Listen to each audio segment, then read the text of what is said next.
Let's go ahead and transition and hear from Anji. He's part of our Fund One portfolio. He's the CEO and co-founder of Finnt. He's also a graduate of Y Combinator. As you guys know, Y Combinator is like the Harvard of startups. I want to go ahead and ask him to present. So hello, everybody. Yeah, I'm Anji, co-founder of Finnt. So yeah, I'll give you a little bit of background on what we're building at Finnt, and we'll leave some time for any questions you have. So first thing about me is that I'm originally from France. My family is originally from Tunisia, and I've been sending money to Tunisia for the past 18 years. So half of my life. I'm 36 today. And I've come to realize a lot of things about money remittance in general. So what you need to know is about $1.2 trillion will be sent through remittance. So service you might know, leaders like Western Union, Remitly, and so on. And there are in the world about 3.5 billion people who are either underbanked, so no bank service at all, or unbanked, no service at all, or underbanked, which means they have an account but they never use it, basically. And what we see with remittance, especially, it's very outdated process. So you still get this paper receipt. It's very expensive as well. You don't have any budgeting capabilities, any budgeting tools, right? So you're sending money when someone needs it. There is no saving. So basically it's money comes in, money goes out, right? Money comes the first of the month and is being spent in the first week on food, supplies, medical bills. And of course, it creates a big financial literacy, especially in market with high currency inflation. So people just get like their local money, they spend it instead of understanding how to save, how to better spend, or how to, for example, use other collateral, such as USD, for example. So what we want to do with Finnt is a very big mission, vision. Like, again, it's coming from 18 years of sending money to my family. It's to give everyone in the world access to financial services and through someone they trust. And the trust is very important. We believe there is a lack of trust, especially in developing countries, for bank, for just our countries, our West world. So there is a lot of trust, but these people still trust us, right? Their family abroad. So we want to build that trust within the app. And so Finnt today is helping diasporan families to bank together. So here I am in the US, and I can extend and my access to financial service that I have here in the US to my family abroad. So that's what Finnt is about today.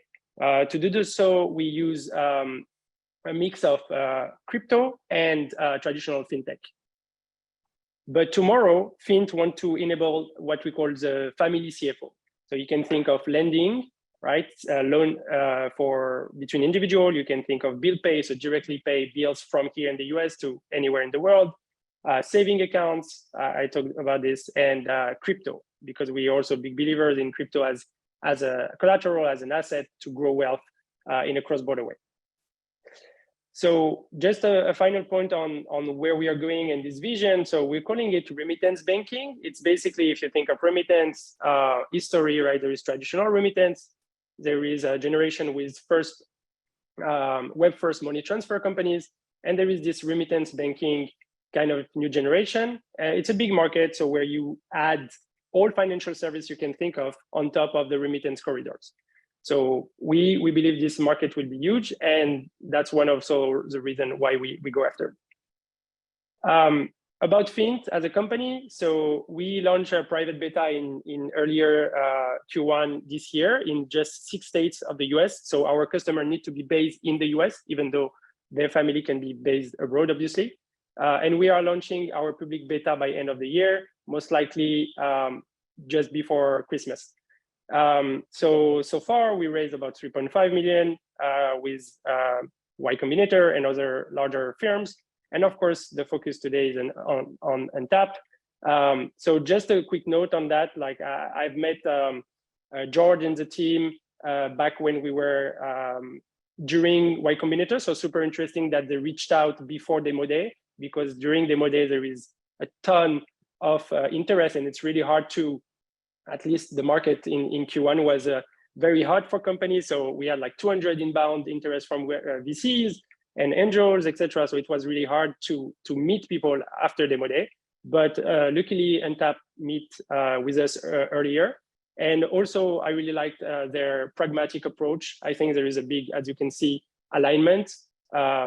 You saw on Untapped, focus is about Web3, crypto, fintech, but also family and people, basically. So we had this kind of alignment, and yeah, Untapped has been very helpful so far. I think it's a smaller firm compared to some of the other VC we have, obviously, but more hands-on. And we have this, for example, we have this on Thursday. This coming Thursday, we have this CEO meetings with other portfolio companies, and that's super helpful to help share our biggest issues, what we think about, and how we can help each other. So that's it for me. I hope it was clear. Let me know if you have any questions. Okay, awesome. Thank you, Anji. We probably have time for just one question. Anybody here in the live audience want to ask Anji something? So the question is about microloans, Anji. Burgundy's asking, like, are you guys looking into microloans in developing nations?